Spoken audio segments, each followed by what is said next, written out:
pin drop discussions, the sheep pen, aqua fitness, all that good stuff. So I just got a fresh revelation, and it was because God was talking to me about a test, and specifically, I was asking, I was like, why would I be tested now? Like after I feel like I'm in a position to where I didn't get what I wanted or what I needed. Now I feel like I'm weaker. He said, because I needed you in the position where you are weaker so that I can see what your response is going to be. So I said, okay, all right. And then, we're sitting here talking, and I'm like, well, why are you talking to me about this now? And he goes, well, I don't waste my time, and I don't talk to failures. So I thought about Adam and Eve, like immediately. It's like it seemed like after they failed, right? Like that God popped up walking in the cool of the day, that, even though a punishment was issued, there was the prophecy and the fulfilling of Christ that was going to come that actually came. You know what I mean? So it was like, this is like, even though we fall, there is grace, there is Jesus, there's Yeshua. And because of Yeshua, literally that means that we won't fail.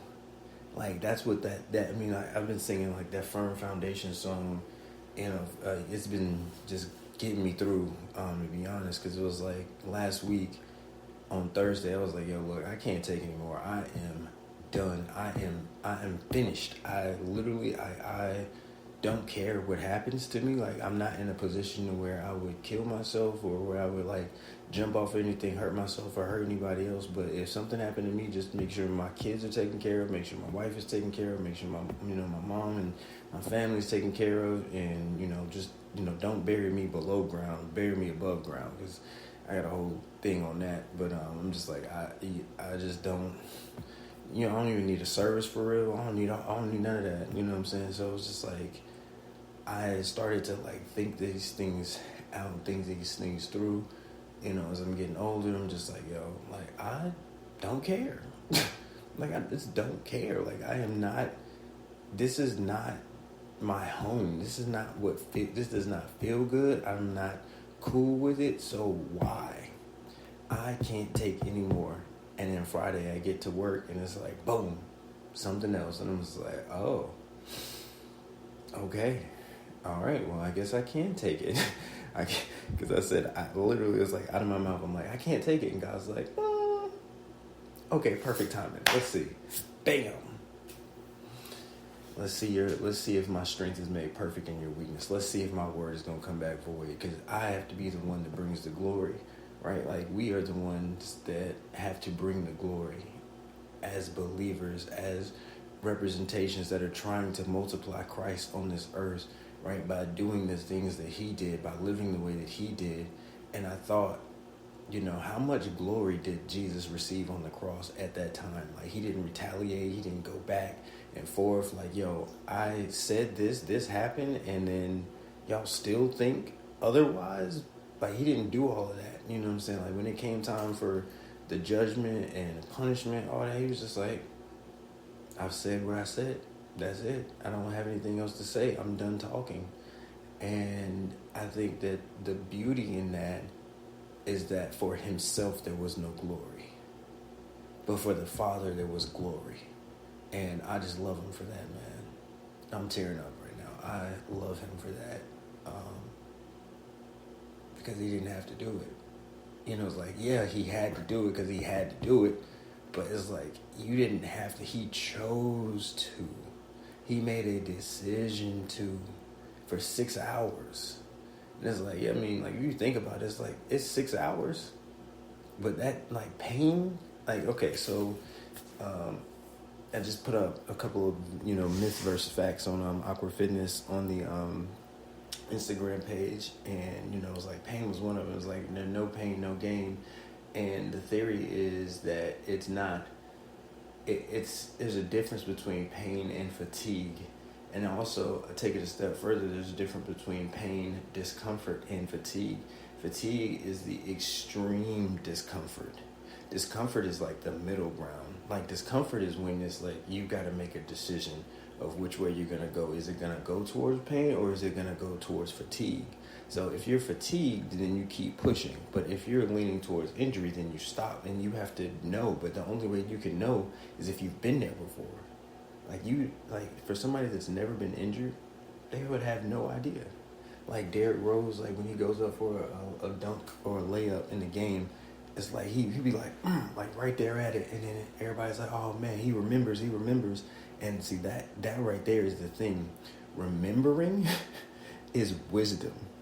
Remembering is knowledge, because it's like, yo, I know, like there's a fear. It's like there can be a fear behind it and attached to it. But if you heal from the fear and you heal from the trauma, now all that's left is pure wisdom, pure knowledge.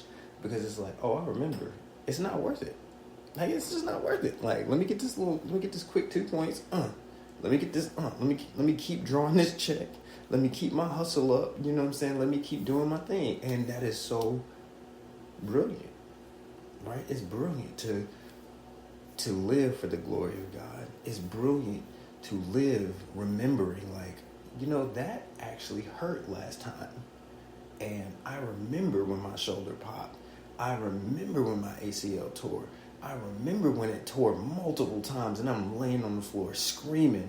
And it's just like, and I go to the doctors and they're like, oh, nothing's wrong. And it's like, bro, like, I done been to like 5 doctors. What you mean nothing wrong? I can't run. I can't move.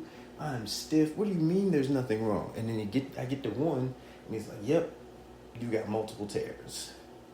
We can repair 2 ways. It was like, I've been to a situation where it's like, you have to remember how it happened.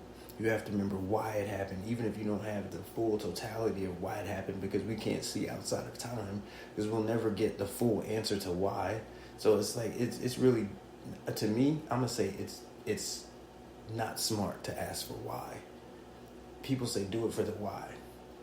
But if you don't see 20 years down the road, you won't know why right now. Like, because you'll think, oh, yeah, like, okay, so, for example, I'm 32 years old. So 20 years ago, I was 12. So let's say at 12 years old, I started Bros Lawn Care with my friends. It's cutting grass. And, you know, we were cutting grass together. We were just, you know, out there. Was I 12? Was that it? No, I was older. So 12 years old, what was I doing at 12? Probably playing basketball in the yard. So I think Bros Lawn Care came when I was in high school with Eric and Rashad. And that was, I was 14, 15, 16, somewhere between like 15 and 16. But I know I was working with my dad from the time I was 8 years old, doing taxes in the back of his office. And he was paying me like a penny an hour. You know, he was like, bro, you gonna learn the value of $1. Like, you gonna earn $1 the hard way, 100 pennies. I'm like, yo, what in the world? But it helped, because I don't really, like, I'll spend some money, but I only spend it on either experiences, food, or gym stuff, or my kids. You know, I buy stuff for the kids. It's just sitting though. So at any rate, yeah, so back to the story. At 12 years old, there's no way I could have known what I'd be doing at 32. You know, and I don't think there's actually, well, Boy Scouts, that would probably be the only thing that has lasted this long. And it's not like I could have seen, you know, like sticking Boy Scouts out at that time, that it would have the impact that it's had on my life, to being an Eagle Scout. So it's like, yeah, there's no way I would have had the foresight to be like, yeah, you know what, this is a smart idea. Like, this is smart. You know, it's no way. At the time, you know, my why is like, oh, I like the uniform, I like going outside, I like the nature. Like, the why is ever evolving. So as the why evolves the same way that we do, I think that our questions have to switch. Like, our question shouldn't be why. Why is something that is like a luxury. It's like a topping. It's like a feel. It's like, okay, then like, why? Okay. You don't really need to know why. Like, that's just unimportant if we're being honest. Because so there is the fork in the road between discomfort, pain, and fatigue. I believe there's a fork in the road between why, excuses, and excused I guess.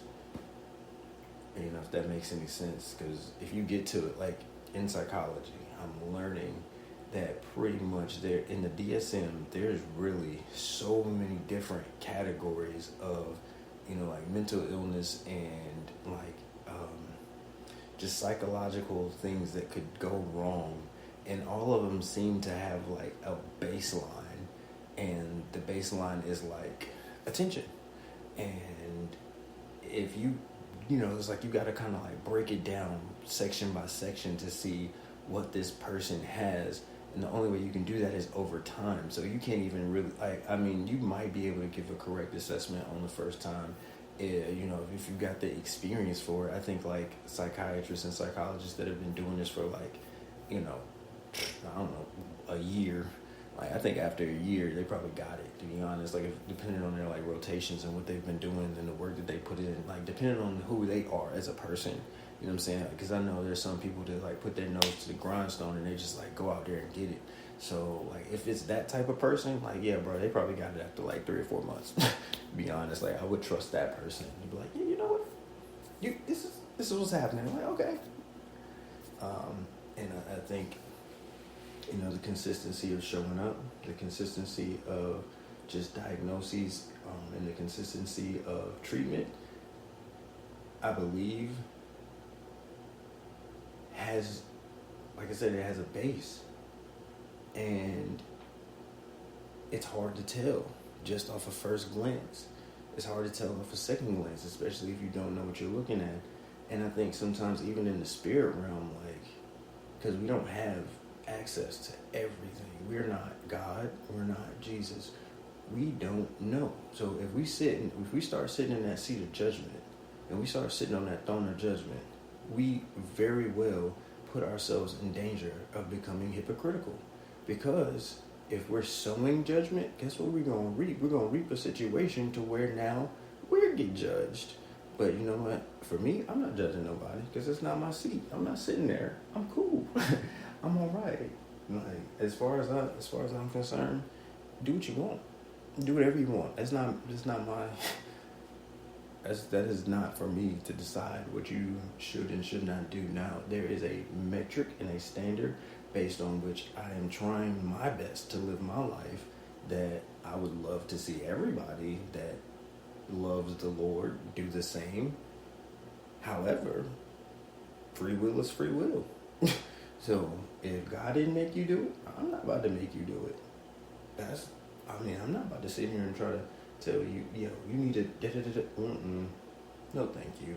I'm cool. I think my experience as a personal trainer has definitely shaped my opinion on judgment and assessment as well, and especially like postural assessments. Those were some of my favorite things to do because it was like ceremonial guard, like really helped me like pay attention to detail, especially with, you know, it's like, cause we had to stand tight for like hours on end. Like, and standing tight is basically standing at attention, staring at a spot in the wall or a spot really in the person in front of you's head. Like, cause we're in a height line, so it's like you got to stare at this person's head and you do not move, you don't blink, you don't flinch. Because if you're going to be on camera, if you're going to be at the Super Bowl, if you're going to be wherever, you're not about to embarrass the command. You're not about to embarrass the Navy. Because, you know, ceremonial guard was the face of the Navy. So it's like, you're not about to sit out here like, nah, you're going to be better. You're going to be tight. So, you know, it's like when it comes to like uniform inspection, when it comes to even cleaning for real, it's like I haven't really tapped back into that bag, like that cleaning bag, like I was in it when I first moved out of the barracks. When I first moved from ceremonial guard, but I got so disheartened because I wanted to finish so bad, man. I was like, I didn't realize like how bad I wanted it until I got injured. You know, I'm just like, bro, and I'm sitting here in my mind, I'm like, yo, I'm hurt right now. Like, I'm hurt. And so then I became my own worst enemy because I was sitting there thinking too much. And, you know, I think that they would have worked with me. And I think I could have passed and actually been a ceremonial guard instead of just a ceremonial guard trainee. But, you know, it's neither here nor there. I appreciate the time that I had, and I appreciate the command. I appreciate every single person, man. I got some bros out of that.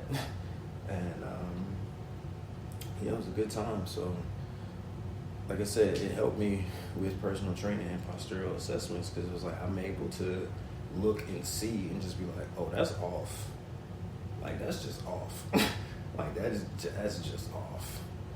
I'm able to see very small details when I train because my eyes have been trained, and it helps.